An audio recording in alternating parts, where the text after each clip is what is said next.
puis, depuis qu'il est né, Vercingétorix, on sait que ce sera un chef valeureux. On sait que son destin est exceptionnel. Pendant toutes ces jeunes années, ses plus jeunes années, il a vécu dans les appartements des femmes. Et puis un jour, il a rejoint le cercle des guerriers. Et là, son père Celtilios lui a donné son nom de guerrier. Vercingétorix, avec Rix, qui veut dire roi. Vercingétorix, le roi suprême des guerriers. Ce nom lui est donné pour effrayer ses ennemis. Une fois avec les guerriers, Vercingétorix a suivi l'enseignement des druides. Depuis des siècles, les druides accumulent des connaissances immenses. Ils connaissent tous les secrets pour soigner les animaux et les hommes. Ils connaissent les secrets des étoiles, les secrets des plantes, les secrets de la vie et les secrets de la mort.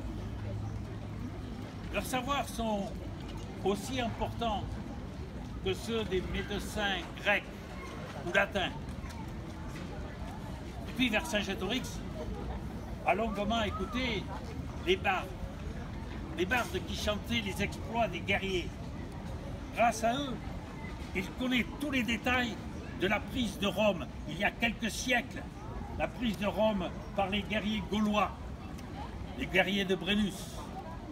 Il sait aussi quand les Gaulois sont allés envahir la ville de Delphes, la ville d'Apollon.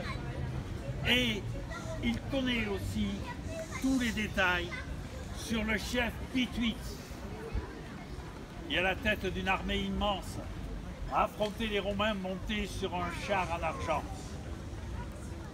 Et ce sont les bardes qui ont appris à Vercingétorix l'art de la parole, de la belle éloquence, pour qu'il tienne son rang dans les banquets, dans les joutes oratoires et pendant les rassemblements de chefs. Tout au long de ces années de jeunesse, on a appris aussi à Vercingétorix à devenir un guerrier. On lui a appris à manier l'épée, la lance, le javelot. On a fait de lui un cavalier admirable, capable de tirer à l'arc et de lancer son javelot sur son cheval au galop, capable aussi de descendre de sa monture et de remonter immédiatement dessus. Et après toutes ces années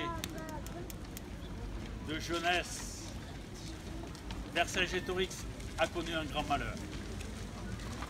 Son père, Celtilios, a été nommé par une assemblée gauloise chef militaire de toute la Gaule. Ça l'a rendu prétentieux, Celtilios. Alors il a demandé aux gens de son peuple, les Arvernes, qu'ils le nomment comme roi. Mais les Arvernes ne veulent pas d'un roi. Ils n'en veulent plus. Les Arvernes sont avides de liberté. Alors on a comploté contre Celtilios. Il a été arrêté, jugé, condamné à mort.